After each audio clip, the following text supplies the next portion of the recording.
engaye bana poto bana mikili hotel ya solo ezali kaka se moko na Kinshasa, Hotel Pacific Hotel.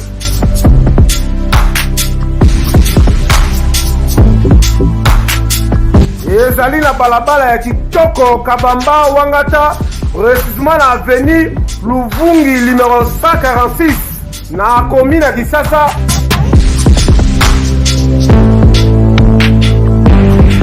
Kolala pe kolamuka ezali kitoko, malili ezali kitoko, ba chambre pe confort, ba appartement ezali propre ndeti kaka kozala mikili.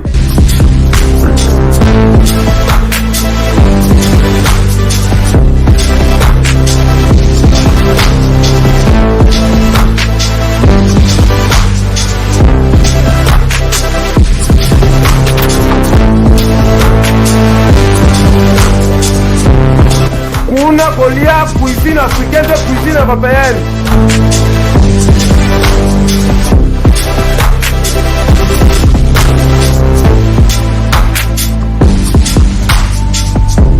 Tunanga nini wifi eza ofele, ordinateur eza ofele, voiture pe ya déplacement ezali. Kozanga te oleka kuna, soki oleki kuna ozala jamais déçu. Bana poto bana mikili, ba homme d'affaires, ba femme d'affaires. Place ezaka moko na Hotel Pacific Hotel. Kuna la classe est la différence. Et yo.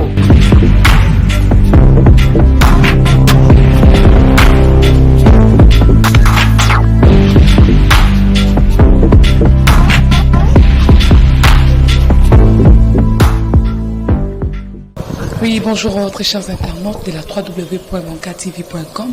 Bienvenue dans votre émission Cours des Grands, une émission qu'on s'est présentée par Marciano Mbia, la kamikaze de la presse, la lastra de la presse.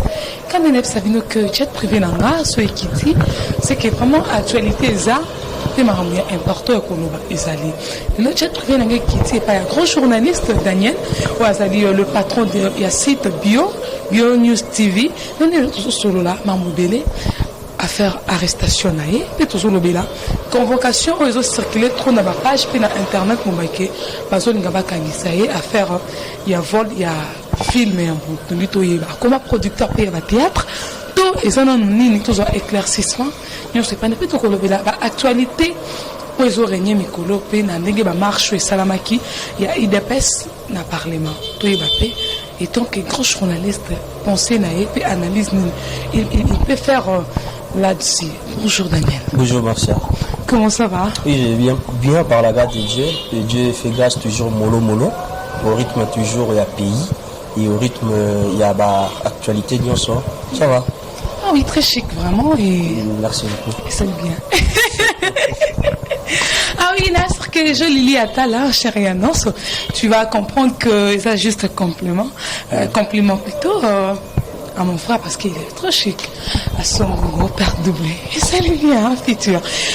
Toujours le bella, actualité, mais avant ça, aucun peu qu'on s'est présenté, dans l'internet, on soit qu'on découvre au Pélélo, et mon parcours, on a quelques lignes pour que tout démarre l'émission directement. Je suis Daniel Lebika. Les autres me disent Daniel Lebika, Daniel. Mon bali bio, donc garçon bio, Massa orphelin. Vraiment, on a toujours Daniel Lebika. Je suis le journaliste, le reporter dans Katia Bio News Télévision et je suis le DG. Le patron. Le patron. Ça pèse. Ouais. Il y a Bio News Télévision.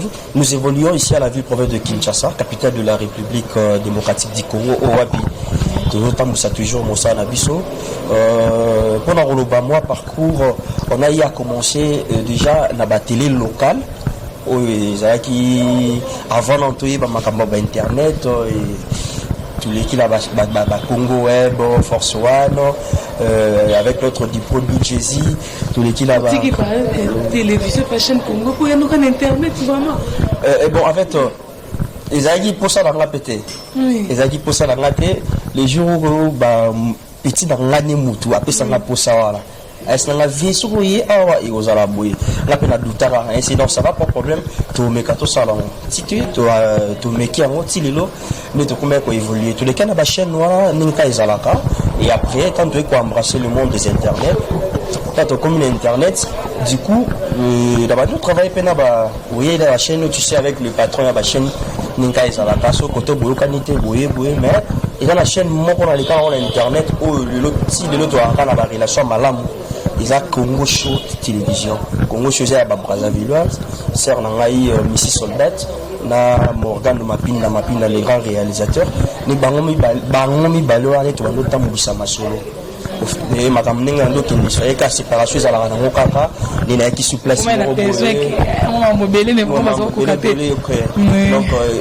nayaki kokoma mpe quelque part yango vraiment on dirait bazalaki na conscience ya mosala te tu vois oza na tournage caméra eza te oza na nini tu vois eza mo bacontradiction après toyokoma place tokoma ozali oza intellectuel boye na internet ntango akonostika eza ndeni bon en fait ntango bayebisi nga internet na douté pas petit frère nanga après na bité na koexercer en fait un intellectuel akoki koutiliser internet ka ndenge bato nyonso bautilisaka yango te mais ndenge bajournaliste bautiliza yango en fait bon comparaison ya kosala to bato bazocompare biso na bandako bango bayebi oyo asalaka mosala malamu oyo asalaka mosala mabe ozolanda déontologie journalistique c'est pas dit comme on est en internet okosala makambo nyonso ndenge olingi non c'est juste que non utilisons l'internet autrement parce que bato bele bamema mosala yango na bandenge moko boso baza journaliste ya internet bakitisi mutu. Comment vous avez internet et l'autre vis-à-vis à batou bango moko ça dit moussa na bango bien te mais quand même ces gens là au batal rabiso si tu fais bien ton boulot bango peut bazakana pour non tu fais ça très bien. Ah ouais, c'est sûr que l'internet pour comprendre qu'on est avec Daniel Bika, le patron du site BioNews TV. C'est sûr que vous avez un parcours, tout le monde a actualité, oyo, et ça qu'on réunit en vogue. Arrestation na yo bakangela kyoko parce que miko ba jeunesse baso kanga bakangela pas tuer fiawe bakanga keni piana bakanga bo sko en fait biso BioNews télévision et sa structure quand ta structure oyebi maman pardon ba diffusion ya biloko oyo ezalaka et la raté que so ngana bozo eloko te na diffusion ka maman na chaîne 100% na yeba premièrement to banga nom ba droit d'auteur to banga makambo ebele et pièce ya bato oboke sango en fait c'est Nasika Yembe l'artiste comédienne na benga na singa no Daniel Bika na zana œuvre na nga moko na cha yango pe na site na nga mais na kata site na nga on dirait audiment des athées depuis na chango ezotala ma te soki okoki koedenga donc la maman a proposé. Donc c'est pas Daniel Lebika à qui n'a pas d'ailleurs proposé, c'est la maman qui a proposé ce qui n'a pas pu aider tout ça la diffusion d'un film de manière à ce que œuvre naïe et ça la nini et mon ami soit battu en tant qu'artiste. Et directement du coup moi dans ma commentaire il y a un monsieur Baniko film là Daniel Lebika moyibi il y a même des conversations il y a battu na battu monsieur te na bango donc aza moyibi faut pas quand et du coup moyibi na yibi film. Et du coup, bon, la bien une film, bon, en fait, de la monnaie, mais c'est comme est-ce que les amis nous juste et la dame a dit non, attends, là répondre à un commentaire, non, répondre qu'elle a un commentaire et il a laissé des commentaires. Et du coup, directement, j'ai au monde convocation hier. Mais c'est où est-ce que tu connais son nom? Non, en fait, c'est pas vraiment important autant parce que sur le producteur, il y a théâtre Alpha Bokole, non, en fait, en vrai, Aza producteur en vrai, Aza producteur oui, parmi les autres, on a basé ceux qui est qui bon on a directement que non mais comme ils sont important dans autant à pour la promotion et en fait du coup ni convocation hier comme convocation hier là c'est tellement naïf dans le côté. Là c'est présenté. Il y a même un moment combien il y a des convocations à Kimi non. Il y a une convocation et une adresse on a raté. Quand on comme l'adresse on a raté, si comme on adresse on a ligne. Donc on a robot on a pas se présenter parce que botino on adresse dans la tête. Mais 18 ans, on a récupéré convocation et non c'est présenté. Mais bon on va pas dire na bani no moni à Kimi na Kimi ponani. Et je me suis fait présenter na liboso magistrat et magistrat Sambisina. Tu connais mes synthèses, je ne les connais pas. Il y a des films, comme l'histoire de ma vie. Ouais, il y a des films, on les a diffusés dans la BioNews télévision. il y a Daniel Ebika. Ah, les messieurs fundi au Ibi film naï.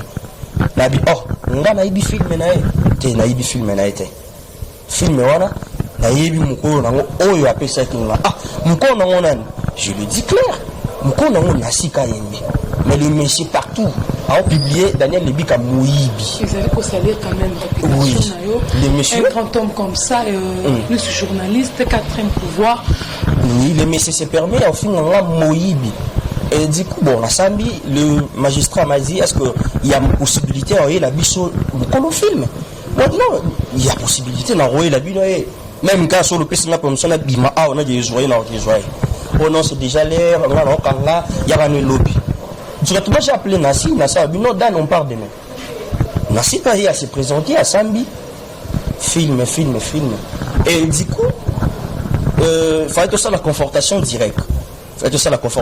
Entre Bandeko, Basundaki, Nabiso, la témoin, on t'a fait ça dans la film. Et jusqu'au jour d'aujourd'hui, on s'est présenté, le magistrat nous a appelé, à Salibiso demande de quitter sur terrain. Nancy, pour tout ça la confrontation directe. Et on était là depuis 8h, 16h. Bateau Bafunda Biso, Bamonanité, Bateau Bafunda Daniel Ebika Moïbi a filmé. Bamona n'a pas noté. On n'a pas compris qu'on comprend de l'eau ces derniers temps ici, Bateau Basofuna, moi, Mingi, journaliste, comme moi, pour sauver. C'est qu'à Fundio, à cause de présenter, yo, vendre. Ah oui. Je ne sais pas s'ils ont beaucoup d'argent. Oui. Et du coup, donc, on était là depuis 8h à 16h. Nasika Mbe, moi, on a pas ça, on a filmé. Puis, Azana pas n'est pas s'occuper, mais on était là, bloqué depuis 8h à 16h. On attendait que les autres pour bailler tout ça, la confrontation directe. Et du coup, on a béni magistrat, et magistrat exceptionnel, il faut pas qu'on témoin. Bon, on a témoin. Parce que c'est propriétaire déjà Yewana, témoin, jusqu'au jour d'aujourd'hui, j'attends toujours l'appel du magistrat pour avoir la busso, donc il y a la confrontation directe. Donc c'est ça vraiment le problème au Bozo Kanassi, c'est Daniel Batangé n'a parqué, Daniel Basala Kebo, donc on a eu la deuxième convocation. Première convocation, c'est ex-patron là, né à Fundakinga, on s'est présenté petit.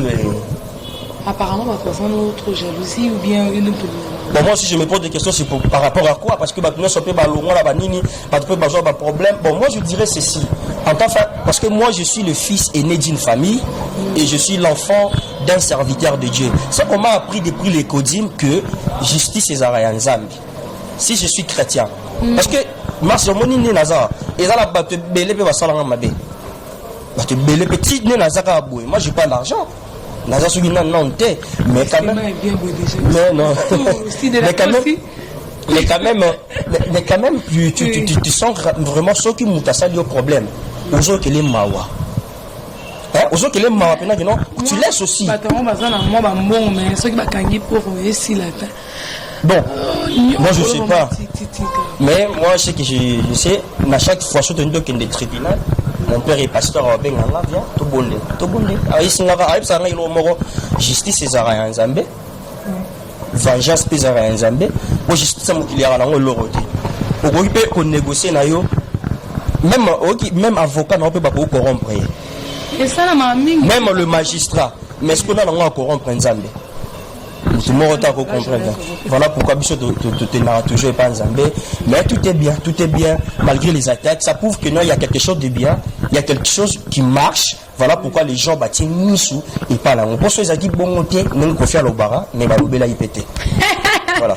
Ah oui, Naza, sûr que vous comprendre éclaircissement, pas y a invité Nanga, Daniel Ebika. Ce que tu dis, est-ce que vous avez un internet ou bien vous avez la télévision? Bon, en fait, tu as fait le choix et on t'a carrément parce que c'est non, en fait, mon TV à Kinshasa, oui, bien, dans le monde de la TV à Kinshasa, c'est toujours ceux qui mettent travailler aux alentours indépendants. Donc, tu dois quand même chaque mois en foutre à l'espace. Si vous êtes au côté de la monde, il y a obligé battant. Et là, moi, j'aime travailler la bataille en ligne. Tu vois, quand j'ai quitté Place Nazaraki pour aller au la Bio News Télévision, parce que je te dirais ceci, moi je ne me préparais même pas à la Bio News Télévision. Et j'avais même pas l'idée de le faire. J'avais pas l'idée. Parce que tout le monde en parle. Regarde Daniel Kamba, la mort a sali générique. A sali Nzembo. C'est comme ce n'est pas logo. Oui, c'est comme si je préparais ça. Or que c'est pas ça. Moi-même, je suis d'abord un technicien encore. Donc la salle logo, la salle générique, la salle maramios. La chanson moi Nazakona.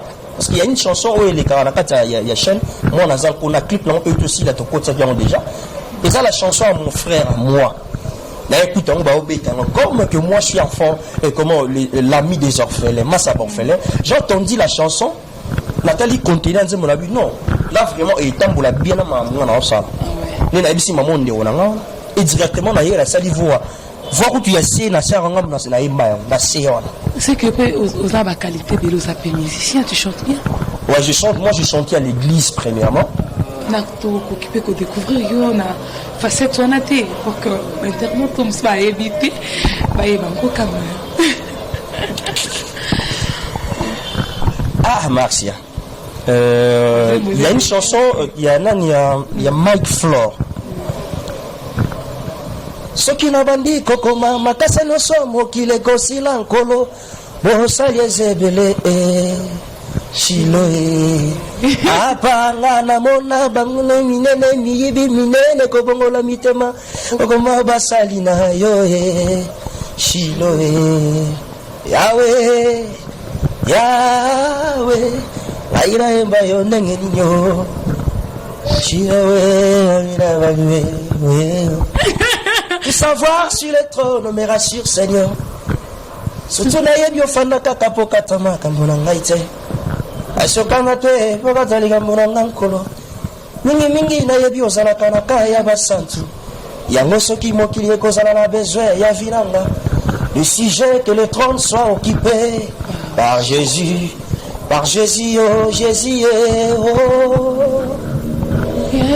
Ya yo fandi na kiti ya bokonji na yo ya yo fandi na kiti ya bokonji na yo Ah oui, bravo comme on a eu.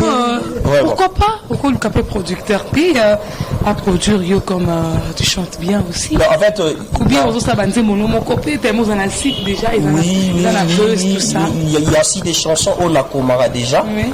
Si le moment opportun se présente, et directement du coup je dois m'adapter à la situation parce que bablo ezaramo belé à opesa par contre cette qualité mususu batant mususu mon ageno il se passe et ça non qui en dans un étouffement tant le bimango c'est imaginer les gens vont comprendre que non c'est ça vraiment.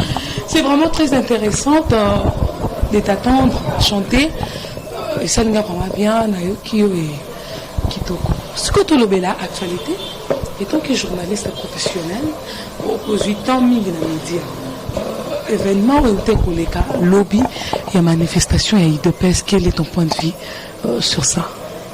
Bon en fait point de vue là sur le problème voilà et zala mingi kota là bande quoi IDPS l'autre moni majorité dans l'assemblée ils abattu ya FCC majorité en assemblée ils abattu ya FCC sotali côté ya Fati bande ko ya ni bazamukie et maintenant ma manifestation monsieur Salama c'est bien Namboka peuple manifestant base qui sur terrain pour interpeller les autres.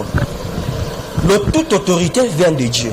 Au jour d'aujourd'hui biso to pesa Kabila merci de roi accueilli tu vas bien que le père il y a démocratie accueilli parce que à ça là une biso to s'attendait que minute au bêta batu bakokufa batu bacheki ba provision. Oui, à ça la surprise moi. Oui, surprise et le salama qui batu s'attendait na ngote. Même les gens s'attendaient à Fayoulou. Mais directement tout le monde est mutu mususu propre. Donc ça veut dire que batu bazai sur la poste ya mutu wana te. Donc na place il y a Fati so ba proposer ka tanga batu nga ba sepia na bonka danga. Parce que moto azaki wana batu ba sepia na discuter. Oui. Mais non.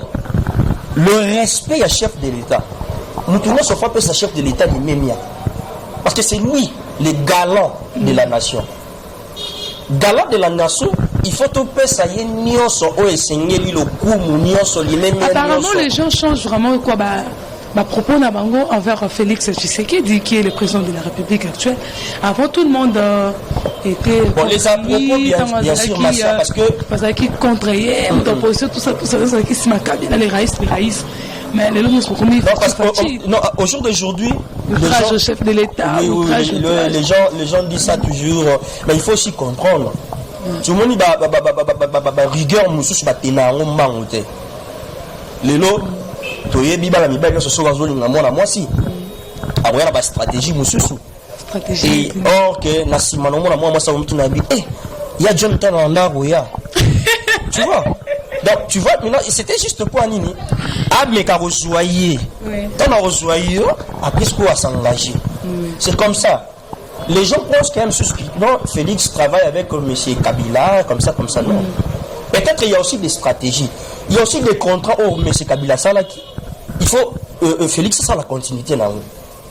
C'est tellement normal. Il faut que ce soit là, pour la continuité de mais, surtout les députés, il y a FCC, un peu de respect et pas à Mokonzamboka. Aza Mokonzi Nabiso. Mokonzi Nabiso, Congolais. Le président de la République travaille en inconscience. Le chef de l'État. Donc, quand on dit que non, le président de la République travaille en inconscience, moi je ne pense pas et je ne crois pas. Il est conscient, il y a Maramboiseau ça là. Il travaille avec M. Kaméré. Et ensemble avec eux, autant Boussamakambu, tu peux savoir quand même autant. Avec les 17 ans de pouvoir, de Joseph Atamboussaki Mboka. Et le bouton carrément Félix agit, vous voulez juste ça automatiquement. Je ne sais pas. Tout homme est faillible. Moi je dirais ceci. Mon temps ne se peut pas au Tchaïwana. On a ma faiblesse. Parce qu'il y a un bouton. Mais non, tout soutenir ma faiblesse. Mais les gens aussi disent que la opposition qui sont comme le Kozala. Mais plus de 4 mois ici mais il faut que tu aies la Moutazouaki Marambango na Tanini. Que na Tanini Moutazouaki succession a joué en Tanini pour Tanini va nommer Mayango. Si je te comprends bien, tu es derrière manifestation et c'est là qu'il y a un combattant et de pèse. En fait, moi je dirais quand même. Donc intellectuel et analyste. Oui. Moi je disais oui parce que Mokonzamboka a mérité valeur, a mérité kilo à il faut qu'on paye ça. Il faut que soutenir mon Konzamboka. Marcia, au jour d'aujourd'hui, ceux qui ont mis place, on a soutenir de manière que aucun d'aliboso au salama malam. Sur la zone, la zone natale a chaque place au salade de défaut. Non, non, tout à la rapide à côté où ce que tu négatif, la positif, du coup, tu as la rapandi, mon coponani. Il faut tout à la place où il y a Aza fort, tu soutenir, il y a place Aza faible, tu l'as de tobi place où Aza faible. Que le fort soutenir le fort. Oui, l'effort fait l'effort, comme dit Ndeko Raphaël. L'effort fait l'effort. Tant que tu as l'effort, mon place, tu as que non, mon konzambo, au côté, on a fait tout tombolaï. Tout bon si il y a bisou mboka. Tu penses que tu vas d'accord, il m'a dit, tu as chantier, le président Motiwapi. Même pas une année. Si je comprends bien, tu feras 20 ans alors. Bon, moi je ne sais pas. Tu vois, Marambouya lobby, tu es bien monté. C'est Dieu qui connaît tout. Marambouya lobby, tu es bien monté. Mais, avec les souhaits, avec Marambouya Malam, on peut savoir Nicolas Belé, pourquoi qu'à 20 ans? Même plus 20 ans. Azala, attends, Boussanimbo. Les soucis des Congolais, c'est quoi? Moi, je ne suis pas un Moulouba. On dit que Moni était. Moi, je ne suis pas un Moulouba. Mais le souci des Congolais. Aux alliés vérité des urnes, alors. Oui. Non, mais... Parce que moi, je dirais, je ne suis même pas contre. Pas M. Fayoulou. Moi, je te dis comme ça, on a voté M. Fayoulou. On a voté M. Fayoulou. Tribalisme, non, ils ont tribalisme. Mais c'est pourquoi? Parce qu'ils ont dit choix là. Mais on a montré que non, mais c'est facile d'aller bien. Non, c'est pas un problème. Soutenons les chefs de l'État. Total apport, total place à faible. Tout pousser, il y a qu'un Bosso. C'est ça l'essentiel. Nous ne sommes pas là pour la tout non. Comme vous êtes majorité, Non, c'est pas bien. Il faut honorer quand même. Mariage entre cash et FCC. Mais aujourd'hui, tant que mariage, il y a IDPS contre FCC, c'est que. Mais parce que peut-être, bon, en fait, les gens disent pour la carte assemblée, ils ont tenir tête. Mérité lui-même. Toute autorité vient de dire hasard et ati. C'était prévu comme ça. Hasard et ati. Pourquoi est-ce que tu regardes au télémara, tout le barababusoba, tout le barabablo, moroboé, pour la mokonzamboka? Soutenons. On doit soutenir le chef de l'État parce que bâton de commandement est dans ma bogonaï. Toujours côté politique.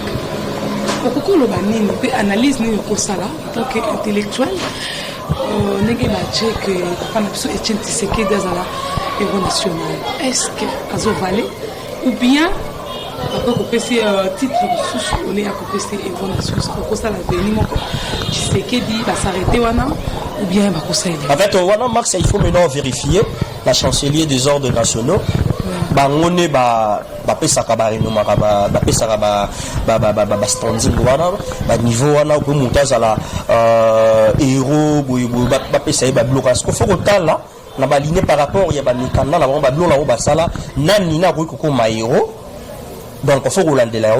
Après voilà, on va avoir des précisions pour expliquer aussi les autres que non, ils ont kaboué pour monter comme aboué. Pour monter à la héros, il faut les kaboué face à la boue, ça la boue, ça la boue. Peut-être il y a aussi des points, il y a aussi des articles. Oh yo, la chancelier, bah ça elle va utiliser ça. So bah bientôt tu montes quoi bondé, mentalité qui n'a pas mentalité, on va pas ça. C'est tout à fait normal. Moi je dirais que c'est à vérifier. Mais parmi les blocs, bon bah c'est là. Papa Etienne Tshisekedi il a fait marquer son histoire par rapport il y a déroulement il y a passage orientation nion soit sali ça la limite à 3 articles il faut balader ça mutu qui peut voir ils ont papa Etienne il fallait qu'il soit bon. Ah ouais, je profite aussi pour saluer Yves Massani, des gros bisous à toi Yves Massani, Bambotono vraiment, et na santé avec Gandongo le meilleur de tous les temps, et je salue à Songongo, Bambotono vraiment, et Bambotono à 3, la Clara Kalombo la crème des bandales, Franck Akifuka qu'on a Londres, Dion vraiment qui toque comme un casse Clara Kalombo, Bambotono à 3 na réussi boule à l'été du titre.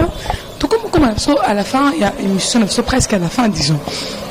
Actualité musicale, est-ce que musique est sous na audimat ou bien musique na biso échité dans le bon, en fait, je dirais musique na biso et ça vraiment sous na top T. Parce que c'est moi tout le monde a pas comment trop n'attendait des motiquilles et je lui ai laissé pourquoi? Bon, en fait, des motiquilles c'est vraiment l'artiste musicien congolais évolue ici à la ville province de Kinshasa où ils ont moi na ya Weranson asala musala na bien to meka pe go banana musala to chapwa ningi zalaka et compte tenu à temps voilà mais on va voyager pour tous les États-Unis. Non en fait le boulot c'est pas toujours le voyage non parce que les gens pensent toujours à ça. Or que le œuvre tu vois quand tu les œuvres fort les œuvres banda oloba et tant ça là tu vois du fait que ma bengi non vous a pembe na c'est que ba considérer déjà. Eh bien non, ça demande que le temps, ça demande que le mais tu as des mots qui il est toujours en forme, toujours active. Chanson 0 de Yabouili Moucheni, et ça déjà à marche, les gens vont consommer une très belle chanson, vraiment. Très belle chanson. Oui. Le fait que promotion déjà dans Kinshasa, il fait banda, Calamité, là sur la dernière DMC, Fiston Kibokoti, déjà c'est pour 23 banda la bango, déjà promotion. Mais je suis toujours là, la fille de musique, pour accompagner notre président, Tadé Demonti qui le savent. Ah ouais, c'est quand on le la paix, les internet, actualité, chaque jour, information, puis ça m'a sauté. Et comment quand on finga, ils ont régné, quoi. Quand il y a Mike Lokamba, lui qui est hérité au Tanabe, il a eu téléphone. Yo Kolobani, sur ça vraiment. Mike Lokamba, hérité, il a eu téléphone. En Afrique du Sud. Comment ça? la chambre. Est-ce qu'on a vérifié? Lui-même a dit ça, la personne en Afrique du Sud. Il bien le téléphone. Pas héritier Watanabe. Bon, en fait, moi, je ne peux pas commenter quelque chose sur la moitié. Je ne pense pas aussi. Je crois même pas que héritier Watanabe a couillé Mike Lokamba téléphone. Tu vois, c'est ce qu'on appelle de baise. Moi, je dirais ceci. Nous sommes à la télé pour ne pas faire de droit de réponse. Raï, ils ont la tamoro boy, moi la tinde de la bino au kiboki, ça les méchants m'ont fait pour le mutubo, na poste na gina obela. Et na poste na libumo ça la passe. On monte que moi na protocole ça la tête. Comment ce qui code roya pour na bon vont me faire non. Vous me faire non. Non, tu vois, nous sommes là pour informer. Qu'on faire divertir bah tu as été follow baba lokuta. Le solo c'est tout. Moi je suis pas là, il y a une grande famille aussi en Europe. Ma femme de mon dernier dans le film là, Marcia. Tu trouves normal? C'est pas normal. Moi, conscience n'a la premièrement conscience n'a. Moi tout le monde a interpeller la même ma conscience à moi. Nous te interpeller la même dernier truc que tu fais. Laisse moi tout mon corps le roi boyer. La famille ex-boss n'a la tienne bando film là. Et aussi mbaké. Comment on est là mon ex Jean Tiboti Bois. La télé là le film na papa Jean. C'est que na omi liboma. C'est que na omi liboma. C'est que conscience dans les autres ça. Comment on peut sender code ming na bato ba film na bato ba film à teno ça. Mais c'est ce genre là où ba peut ça code pas bato ba film là. Mais biso peut la bat na biso auto ça la musala normal ba peut ça biso peut code. En athlète que bien les silences de ratika rapiso. Maman ibini iboko atika raté. Maman Sandra Zawadi, maman Sandra Molinga, maman Pierrette Molinga, NP. Bah, tu peux sauter, tout ça, la moussala normal. C'est pas dire que non, avant aux accords, il faut finir la moto. Non. Oui, par là aussi, je profite pour saluer Fidèle qui n'a pas copié. Je n'ai pas oublié Rodolphe Toumba, Bambo Tenayo, tout Roba. Et salue vraiment bien Sandra Kazadi, Bambo Tenayo. Tout ce que vous Lili Atala, chérie Annonce, Marie Atala, des gros bisous à vous et à toute la famille Atala. Je vous aime vraiment quoi. Tout le mot de la fin, au comme na souka, au va pas retenir au solo là qui peut conseil nous opérer na journaliste et puis na bateau batala rabis au bazar pour appuyer ba bêtise que faut que ma fille n'ait pas un mot parce que me fait on a ma 40 000 et on a ma 70 000 on voit quand comme et ben voilà, moi je dirais ceci. Ces derniers temps, je me posais des questions avec mon frère au travail d'abord la Bionews Télévision. Tout ça, il y a une évaluation, tout à l'heure, il y a une réunion stratégique, il y a Bionews Télévision. Mais nous connaissons 100% de bêtises. Moi-même, je me suis posé des questions. Titre, on a commis 100% bêtises, tu vois. Nous avons dit que c'est bêtises. Mais c'est quelque chose, ils ont bêtises. Pourquoi alors, regarde? Pourquoi alors les faire? Beaucoup de gens ont été très moussous sur terre. Et moi, je me pose des questions pour télévision, pour vidéo, il faut, moi, si nous, on a bilamba, on a expliqué. Et surtout, titre, on a pas de micro, on a titre, on a 100% bêtises. La plus de comment on a dit, la EBP bien, à ça la pila, on s'en a dit, ah, il y a un salon pour commencer la bureau. Si on est en question de la mamie, ah, mon cher. Est-ce